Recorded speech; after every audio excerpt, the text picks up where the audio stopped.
Hello everyone, आज है 26 जून। इस सेशन में द हिंदू एडिटोरियल का वोकेबलरी कवर करते हैं। तो अगर आप किसी भी कम्पिटेटिव एग्जाम का प्रिपरेशन कर रहे हैं तो वीडियो अंत तक जरूर देखिएगा। चलिए वीडियो शुरू करते हैं। जल्दी से वीडियो को लाइक कर दीजिए और चैनल पे नए हैं तो जल्दी से चैनल को सब्सक्राइब कर लीजिए। साथ में पेन पेपर भी रखिएगा और जो भी वर्ड यहाँ पे बताया जाएगा उसे नोट डाउन करते रहिएगा। तो चलिए देखते हैं आज का वर्ड। फर्स्ट वर्ड है कंस्पिरेसी। कंस्पिरेसी की बात करें तो यहाँ पे एक नाउन की तरह काम कर रहा है। तो वर्ड के साथ साथ हम लोग ये भी देखेंगे कि ये कौन सा पार्ट्स ऑफ स्पीच है। फिर इसका हम लोग इंग्लिश मीनिंग देखेंगे। तो इंग्लिश मीनिंग कंस्पिरेसी मतलब होता है a secret plan by a group to do something unlawful और हार्मफुल।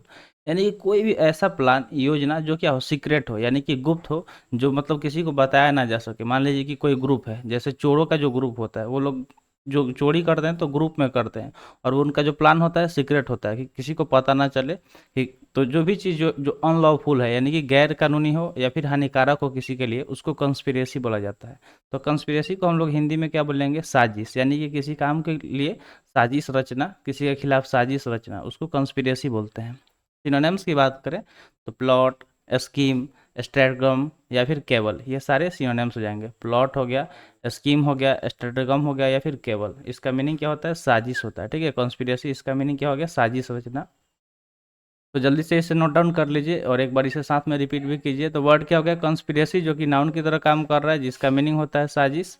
प्लॉट, स्कीम, स्ट्रैटगम या फिर कवल, ये सारे इसके सिनोनिम्स हो जाएंगे। सेकेंड वर्ड की बात करें तो सेकेंड वर्ड है ऑर्डिनेंस, जो कि एक नाउन की तरह काम कर रहा है। ऑर्डिनेंस यहाँ पे एक नाउन की तरह काम कर रहा है। ऑर्डिनेंस यहाँ पे नाउन की तरह काम कर रहा है, जिसका मीनिंग होता है एन ऑथोरिटेटिव ऑर्डर, यानी कि किसी आधिकारिक तौर पे जो आदेश दिया जाता है उसको ऑर्डिनेंस बोलेंगे। ठीक है, तो ऑर्डिनेंस को आप ऐसे ऑर्डर से रिलेट कर सकते हैं। ठीक है, ऑर्डर मतलब क्या होता है? आदेश देना किसी को। तो अध्यादेश इसका हिंदी मीनिंग हो जाएगा। अगर सिनोनिम्स की हम बात करें तो ऑथराइजेशन, कैनॉन, कोड या फिर कमांड, ये सारे सिनोनिम्स हो जाएंगे। ऑथराइजेशन, कैनॉन, कोड या फिर कमांड। तो यहाँ पे ऑथराइजेशन में आप देख रहे होंगे लास्ट में आई ओ एन आया है। तो जब भी वर्ड के लास्ट में आई ओ एन दिखे, वर्ड नाउन की तरह काम करता है। तो ये लिख लीजिएगा, ये क्या है? नाउन सफिक्स है। थर्ड वर्ड यहाँ पे दिया गया है अटेंडेड। अटेंडेड यहाँ पे एक वर्ब की तरह काम कर रहा है, जिसका मीनिंग होता है be present at an event, meeting और फंक्शन। तो अटेंडेड मतलब होता है कि अटेंड करना। अगर कोई इवेंट हो रहा है, कोई पार्टी हो रहा है, कोई फंक्शन हो रहा है, तो उसको अटेंड करना यानी कि उपस्थित होना। ठीक है, यानी कि प्रेजेंट मतलब क्या हो गया? उपस्थित होना। तो अटेंडेड मतलब उपस्थित हो गया। सिनोनिम्स की बात करें तो चार्ज, फाइल, रिप्लीट या फिर अबाउंडिंग, ये सारे क्या हो जाएंगे? सिनोनिम्स हो जाएंगे। ठीक है, जैसे आप देख सकते हैं कि यहाँ पे सारे जो भी मेंबर्स हैं इस मीटिंग में क्या हुए? को अटेंड किए हुए हैं, यानी कि प्रेजेंट है वहाँ पे। फोर्थ वर्ड है इंडल्जिंग, जो कि एक वर्ब की तरह काम कर रहा है, जिसका मीनिंग होता है allow oneself to enjoy the pleasure of, यानी कि अपने आप को अलाउ करना किसी चीज़ के खुशी में शामिल होने के लिए। मतलब मान लीजिए कि कहीं पार्टीज वगैरह हो रहा है आपके दोस्त का, तो आप उसमें क्या हो रहा है? इंडल्ज हो रहा है, यानी कि उसमें शामिल हो रहा है, उसको बोलते हैं इंडल्जिंग, यानी कि लिप्त होना, किसी चीज़ में शामिल होना। सिनोनिम्स की बात करें तो इंटरटेन, नॉरिश, पैम्पर या फिर सेटिएट, ये सारे सिनोनिम्स हो जाएंगे। इंटरटेन, नॉरिश्ड, पैम्पर या फिर सेटिएट सिनोनिम्स हो जाएंगे इंडल्जिंग के, जिसका मीनिंग क्या होता है? लिप्त होना किसी चीज़ में। ठीक है, नेक्स्ट वर्ड दिया गया है ग्रांटिंग, जो कि एक वर्ब की तरह काम कर रहा है, जिसका मीनिंग होता है use to admit that something is true before saying something else about it. तो ग्रांटिंग मतलब होता है कि use to admit that something is true, यानी कि कोई जो चीज़ ट्रू है उसको एडमिट करना।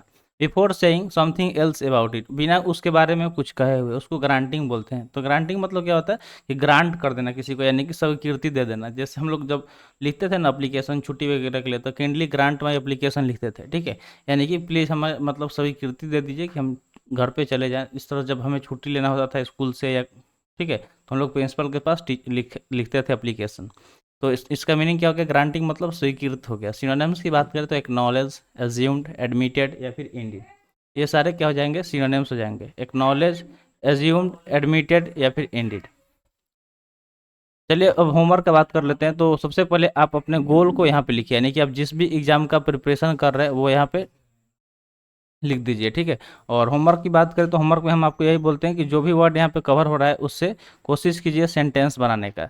जब सेंटेंस बनाएंगे आप वर्ड से, तो वो वर्ड आपको इजीली याद हो जाएगा। नेक्स्ट वर्ड की बात करें तो नेक्स्ट वर्ड है कंप्राइजिंग, जो कि एक वर्ब की तरह काम कर रहा है, जिसका मीनिंग होता है बी मेड अप ऑफ, यानी कोई चीज़ जिससे मिल के बना हो, यानी कि एक चीज़ को बनाने में बहुत सारी चीज़ शामिल होते हैं, तो उसको बोलेंगे शामिल, कंप्राइजिंग। सिनोनिम्स की बात करें तो कंपोज, कंस्टिट्यूट, कंटेन, ठीक है, या फिर कवर, ये सारे क्या हो जाएंगे, सिनोनिम्स हो जाएंगे। ठीक है, अगला वर्ड दिया गया है विजिलेंस। विजिलेंस यहाँ पे एक नाउन की तरह काम कर रहा है, जिसका मीनिंग होता है द एक्शन और state of keeping careful watch for possible danger और डिफिकल्टी। यानी कि देखिए, कोई भी अगर खतरा को रोकने के लिए या खतरे पर नज़र रखने के लिए जो हम लोग किसी चीज़ पे नज़र रखते हैं, ठीक है, उसको बोलते हैं विजिलेंस। जैसे आज के डेट में क्या हो रहा है कि सब जगह सीसीटीवी कैमरा लगा दिया जा रहा है, ताकि कोई भी खतरा हो तो आसानी से पता चल जाए कि उसमें रिकॉर्ड होता है सारा चीज़ें, और जब ज़रूरत पड़े उसे हम लोग देख सकते हैं।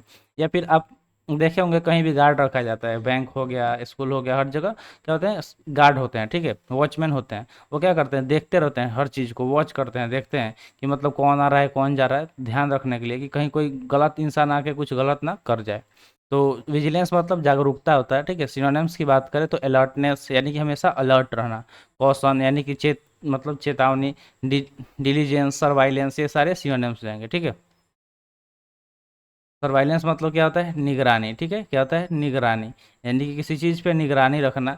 जैसे सीसीटीवी लिखा होता है कहीं कहीं कि you are under CCTV surveillance. ठीक है, इसका मीनिंग क्या हुआ कि आप सीसीटीवी कैमरे के निगरानी में है। ठीक है, तो इसका विजिलेंस मतलब क्या होगा कि किसी चीज़ का निगरानी करना। अगले वर्ड की बात करें तो अगला वर्ड है अप्रूव्ड, जो कि एक वर्ब की तरह काम कर रहा है, जिसका मीनिंग होता है ऑफिशियली एग्री टू और एक्सेप्ट एज ए सेटिस्फैक्ट्री। तो अप्रूव्ड मतलब होता है कि आधिकारिक तौर पे किसी चीज़ से सहमति होना या उसे स्वीकार कर लेना, उसको बोलते हैं अप्रूव्ड। जैसे कि अगर आपको याद करना होगा तो आप ऐसे एग्जाम्पल देख सकते हैं कि आप बैंक में गए, आपको पैसे की ज़रूरत है और आपने क्या किया, लोन के लिए अप्लाई कर दिया। तो जब लोन के लिए अप्लाई किया तो जो बैंक के ऑफिसर्स हैं वो क्या करेंगे, आपका डॉक्यूमेंट वेरीफाई करेंगे, और जितना आप मतलब आपको लोन की ज़रूरत होगा या बैंक जितना आपको दे सकती है वो क्या कर देगी, उसे अप्रूव्ड कर देगी। ठीक है, अप्रूव कर देती है। तो अप्रूव मतलब क्या करती है कि आपको स्वीकृति दे देती है, मंजूरी देती है कि आप इतने पैसे ले लीजिए बैंक से और जो भी आपका काम है उसे निपटा लीजिए। सिनोनिम्स की बात करें तो एक्रेडिट, सर्टिफाई, इंडोर्स या फिर सैंक्शन, ये सारे सिनोनिम्स हो जाएंगे। एक्रेडिट, सर्टिफाई, इंडोर्स या फिर सैंक्शन, ये सारे सिनोनिम्स हो जाएंगे। सैंक्शन में आई ओ एन आया है तो आई ओ एन नाउन सफिक्स होता है, नोट डाउन कर लीजिए। अगला वर्ड है सस्पेंशन। देखिए यहाँ पे भी आई ओ एन आ गया, नाउन हो गया, इसलिए इसका मीनिंग होता है इम्पोज बाई ए जज और court, not in force as long as no further offence is committed within a specified period. तो सस्पेंशन मतलब सिंपली देखें तो इसका मीनिंग होता है निलंबन, यानी कि किसी को सस्पेंड कर देना। जैसे आप देखते होंगे कि कोई अच्छा काम नहीं कर रहा है, कोई गलती कर दिया कोई ऑफिसर, तो जो उसके सीनियर ऑफिसर होते हैं वो उसे सस्पेंड कर देते हैं। या फिर अगर कोई बच्चा है जो एग्जाम के दौरान चीट करते हुए पकड़ा जाता है तो उसे भी सस्पेंड कर दिया जाता है। यानी कि सस्पेंशन मतलब क्या हो गया, निलंबन कर देना है, उसको निलंबित कर देना। सिनोनिम्स की बात करें तो एडजॉर्नमेंट, इंटरप्शन, डिले या फिर स्टे, ये सारे सिनोनिम्स हो जाएंगे। एडजॉर्नमेंट, इंटरप्शन, डिले या फिर स्टे, ये सारे क्या हो जाएंगे, सिनोनिम्स हो जाएंगे। नेक्स्ट और आज के सेशन का लास्ट वर्ड है ब्यूरोक्रेसी, जो कि नाउन की तरह काम कर रहा है, जिसका मीनिंग होता है a system of government in which most of the important decision are taken by state officials rather than by elected representative. यानी कि कोई गवर्नमेंट का एक ऐसा सिस्टम जिसमें जो भी सारे इंपॉर्टेंट यानी कि महत्वपूर्ण जो निर्णय है वो किसी एक स्टेट के ऑफिशियल से लिया जाता है, ना कि किसी इलेक्टेड रिप्रेजेंटेटिव से। तो उसको बोलते हैं ब्यूरोक्रेसी, जिसका हिंदी मीनिंग होता है नौकरशाही। सिनोनिम्स की बात करें तो सिविल सर्विस, एडमिनिस्ट्रेशन, गवर्नमेंट या फिर डायरेक्टरेट, ये सारे सिनोनिम्स हो जाएंगे। तो जल्दी से इसे नोट डाउन कर लीजिए।